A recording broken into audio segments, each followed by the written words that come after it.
The sternocleidomastoid has two heads, a sternal head here and a clavicular head here. Both heads merge together to attach to the mastoid process of the temporal bone and along the occipital bone. To engage this muscle, we ask the client to rotate to the left, and the sternal head immediately pops out visually. To better see and palpate the clavicular head, we ask her to lift her head and neck up into the air, and we can strum across it. Here, flat palpation is being performed. Instead of flat palpation, as the client engages, we can also do pincer palpation, first of the clavicular head and then of the sternal head. The sternocleidomastoid is a superficial muscle and all of it can be palpated. To trace it, it begins at the sternum, runs up to the mastoid process of the temporal bone and along the superior nuchal line of the occiput, and then runs down to the clavicle, and very often there's a little gap between the two heads as seen there. To palpate the scalenes, it is best to first find the border between them and the sternocleidomastoid. We rotate the client's head to the opposite side and ask him to lift up, and the sternocleidomastoid pops. We find its lateral border, and from there we drop laterally off of that, and we're on the scalenes.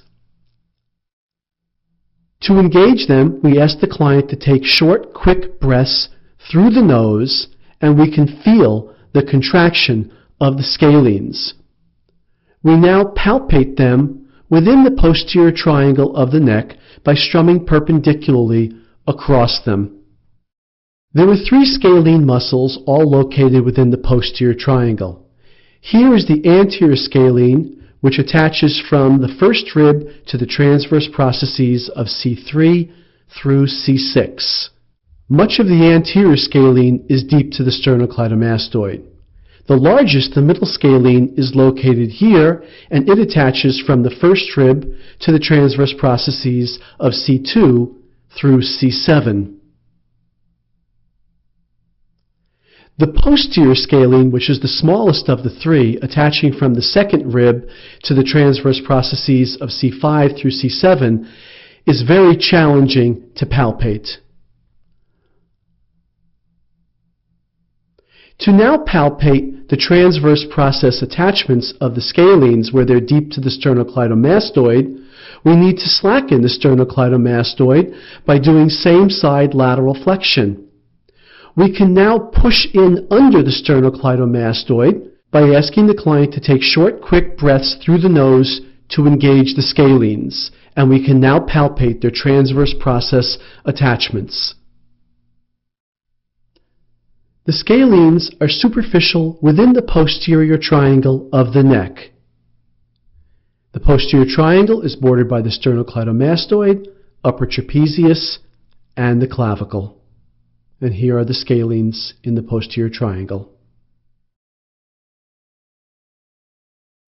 To palpate the longus colli, we first find the sternal head of the sternocleidomastoid. To do this, we have the client rotate her neck to the opposite side and lift up, and the sternocleidomastoid pops. We drop immediately medial to the medial border of the sternocleidomastoid, and we first check for the pulse of the carotid artery. If it's felt, we either move off it or move it slightly out of our way, and then we press down toward the spine, feeling for the longus colli. If we feel we're on the longus colli, we ask the client to lift her head and neck into flexion, which will engage the longus colli, and we can strum perpendicularly across it. We then continue to explore and palpate the longus colli inferiorly and superiorly as she contracts and relaxes the muscle. The longus colli attaches inferiorly as low as the body of T3 and travels superiorly to attach to transverse processes and bodies as high as C1, the atlas. Because of the presence of the mandible, accessing the longus colli up to the atlas is extremely difficult.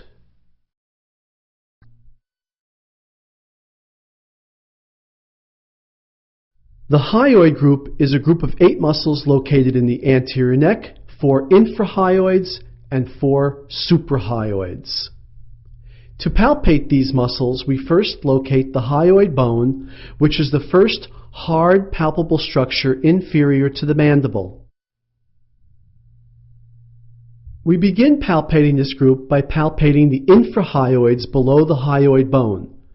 We give resistance to depression of the mandible, and we palpate just lateral to the midline, strumming perpendicularly across them. We work our way palpating from inferiorly to superiorly. Above the hyoid bone, we are now on the suprahyoid muscles. Here, just inferior to the mandible, we are palpating the mylohyoid, and deep to that, the geniohyoid. If we palpate lateral from there, we are now palpating the stylohyoid and the digastric. As with the infrahyoids, we engage the suprahyoids by resisting depression of the mandible, and we strum perpendicularly across the bellies.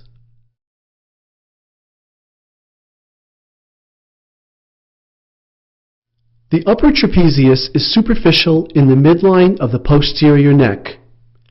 It attaches inferiorly or distally to the lateral clavicle and the acromion process of the scapula.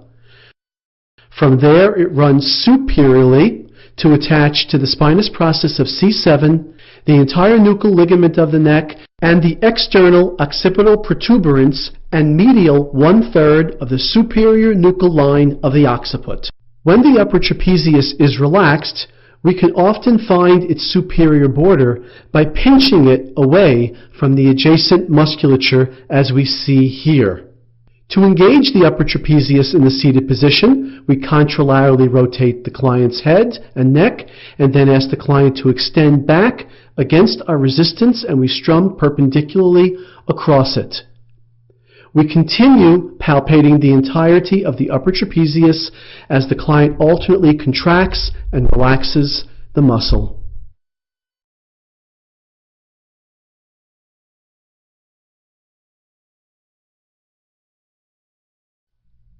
The splenius capitis attaches to the head and then runs inferiorly and medially. Its superior attachment is onto the mastoid process of the temporal bone and the superior nuchal line of the occipital bone, and it then runs inferiorly to attach to the nuchal ligament at the level of C3 and the spinous processes from C7 all the way down to T3. The splenius capitis is superficial in the upper posterior triangle of the neck between the sternocleidomastoid and the trapezius. We find the sternocleidomastoid with opposite side rotation and lateral flexion to the same side, and then resist further lateral flexion, and the sternocleidomastoid pops. We then drop posteriorly off it onto the splenius capitis here, between the sternocleidomastoid and the upper trapezius. Now, with the client's head rotated to the same side, he pushes back into extension, and the splenius capitis engages, and we can strum perpendicularly across it. We follow it inferiorly as far as possible. It will go deep to the upper trapezius as it approaches its inferior attachments, but can still be palpated. To access the inferior attachment of the splenius capitis deep to the trapezius, we first locate the border of the upper trapezius when it's relaxed. After doing this, we reach in slowly with gentle but firm pressure toward the spinous process attachments of the splenius capitis, strumming perpendicularly across it.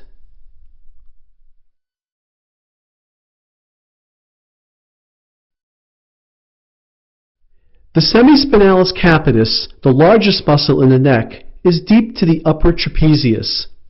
To better palpate the semispinalis capitis, the upper trapezius needs to be inhibited and relaxed. We can do this in 2 ways. One way is to have the client place his hand in the small of the back. This requires extension of the arm at the shoulder joint. which requires downward rotation of the scapula at the scapulocostal joint, which then reciprocally inhibits the upper trapezius because it is an upward rotator of the scapula.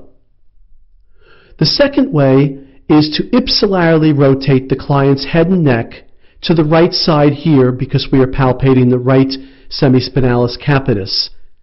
And because the upper trapezius is a contralateral rotator to the left, ipsilateral rotation to the right will reciprocally inhibit and relax it. Here we see the hand in the small of the back. Now we are ipsilaterally rotating the client's head and neck to the right. We palpate in the posterior neck, finding the spinous processes, and then we palpate just lateral to them. We are now on the upper trapezius, and deep to that, the semispinalis capitis. We now ask the client to press his head and neck back against the table, giving resistance to extension of the head and neck at the spinal joints, and we feel for the semispinalis capitis to engage. We strum perpendicularly across it, and we follow the course of the semispinalis capitis from attachment to attachment as the client contracts the muscle by pressing against the table and then relaxes the muscle.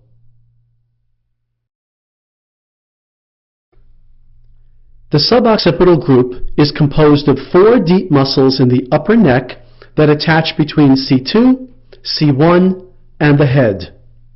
They are the rectus capitis posterior major from the spinous process of C2 to the inferior nuchal line of the occiput, and the rectus capitis posterior minor from the posterior tubercle of C1 to the inferior nuchal line of the occiput. These 2 muscles are parallel to each other. Then we have the obliquus capitis inferior from the spinous process of C2 to the transverse process of C1, and we have the obliquus capitis superior from the transverse process of C1 to the occiput between the inferior and superior nuchal lines.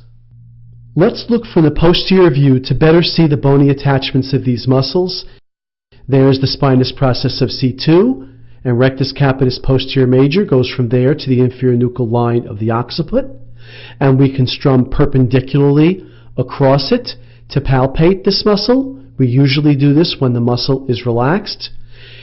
Then we go from the spinous process of C2, and we drop just off it superiorly for the posterior tubercle of C1, and the rectus capitis posterior minor attaches from there, running parallel to the major to attach on the inferior nuchal line of the occiput, and we then strum perpendicularly across this muscle also when it is relaxed.